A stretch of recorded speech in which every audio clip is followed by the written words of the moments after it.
Assalamualaikum warahmatullahi wabarakatuh. Saya Brignia Mei, NIM 102200066 akan mempresentasikan makalah saya yang berjudul Epistemologi Hukum Islam. Pengertian epistemologi hukum Islam. Yang pertama, epistemologi secara umum adalah cabang filsafat yang mengkaji sumber-sumber, watak, dan kebenaran pengetahuan.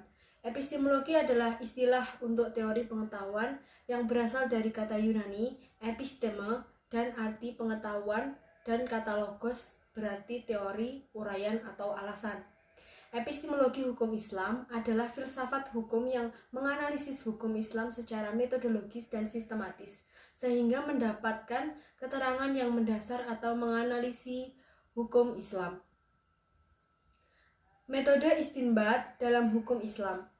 Hukum Islam ditetapkan berdasar metode-metode istinbat yang dikemukakan para ulama. Dalam istinbat hukum dikenal beberapa metode, yaitu yang pertama ijma. Sebagian besar ahli fikih menganggap bahwa konsensus atau ijma bersifat mengikat, wajib diamalkan dan tidak boleh ada kajian ulang menilai hukum yang diputuskan oleh generasi berikutnya, apapun bentuk kesepakatan itu. Tetapi sebagian ahli fikih dan mazhab Syafi'i berpendapat bahwa jika mujtahid bekerja sama secara aktif dalam membangun sebuah konsensus dalam melalui sanad yang mutawatir, maka konsensus seperti ini bersifat pasti dan mengikat. Yang kedua adalah qiyas.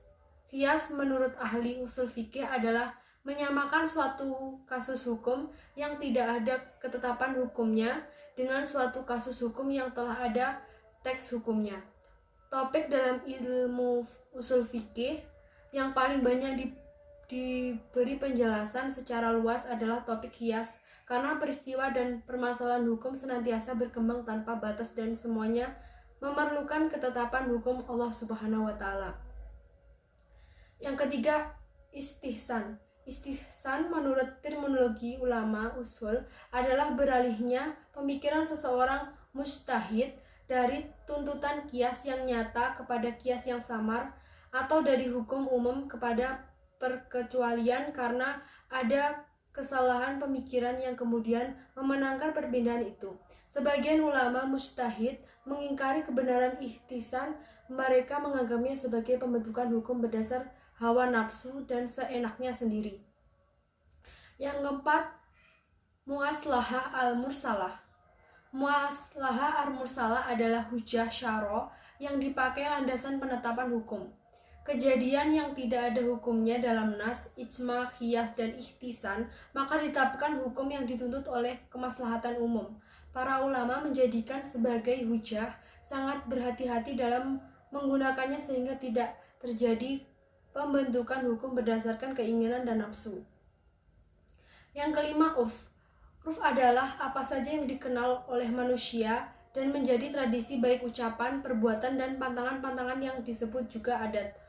Urf ada dua macam. Yang pertama, urf yang benar adalah kebiasaan yang dilakukan manusia, tidak bertentangan dengan dalil syara, tidak menghalalkan yang haram, dan tidak membatalkan kewajiban seperti adat bahwa sesuatu yang diberikan oleh pelamar kepada calon istrinya, baik berupa perhiasan maupun pakaian, adalah hadiah, bukan termasuk mahar. Yang kedua, urf yang rusak adalah kebiasaan yang dikaitkan oleh manusia tetapi bertentangan dengan syara, seperti kebiasaan memakan barang riba dan akad perjudian. Yang keenam, al-istishab. Istishab adalah penetapan suatu hukum dengan keadaan sebelumnya sampai ada dalil yang menunjukkan beberapa keadaan itu. Al-istihab adalah dalil yang digunakan oleh mujtahid dalam upaya mengetahui hukum atas suatu masalah. Ini adalah suatu metode pengambilan dalil yang menjadi kebiasaan dan tradisi manusia dalam semua bentuk perbuatan dan ketetapan hukum mereka. Barang siapa mengetahui seseorang hidup, maka dihukumi dengan hidupnya sampai ada dalil atas kematiannya. Ulama Hanafiyah menetapkan bahwa istishab adalah hujjah untuk menolak, bukan untuk menetapkan, karena istishab adalah untuk melestarikan hukum yang telah ada dan menolak sesuatu yang berbeda sampai ada dalil yang menentukan tetapnya perbedaan itu. Ulama usul fikih membagi metode penemuan hukum menjadi 3 bagian, yaitu metode bayani, taklili, dan istislahi. Yang pertama, metode bayani. Metode bayani adalah cara istinbat hukum yang bertumbuh pada kaidah-kaidah lughawiyah atau bahasa atau makna lafaz. Metode ini menerangkan cara pemahaman suatu nas, baik nas Al-Quran maupun sunnah. Metode bayani diperkenalkan oleh Imam Syafi'i dalam kitabnya Al-Risalah.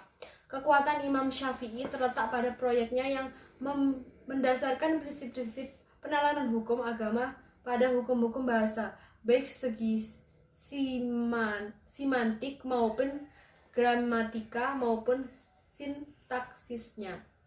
Yang kedua adalah metode taklili. Ilat adalah bentuk masdar yang berarti sakit atau penyakit.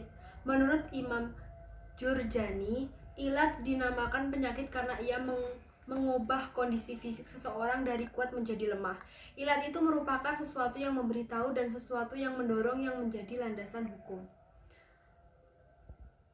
Yang ketiga, metode istihlahi. Metode ini merupakan metode penemuan hukum yang kasusnya tidak diatur secara eksplisit oleh nas. Hanya saja metode ini lebih menekankan pada aspek maslahat secara langsung. Istislahi, apabila dilihat secara objektif, dewasa ini tidak dapat ditolak sebagai salah satu sumber hukum Islam, sebab kenyataannya telah menunjukkan bahwa kemaslahatan manusia akan terus bertambah dan berkembang mengikuti perkembangan kebutuhan manusia itu sendiri. Sekian presentasi dari saya. Bila ada kurang lebihnya, saya mohon maaf. Wassalamualaikum warahmatullahi wabarakatuh.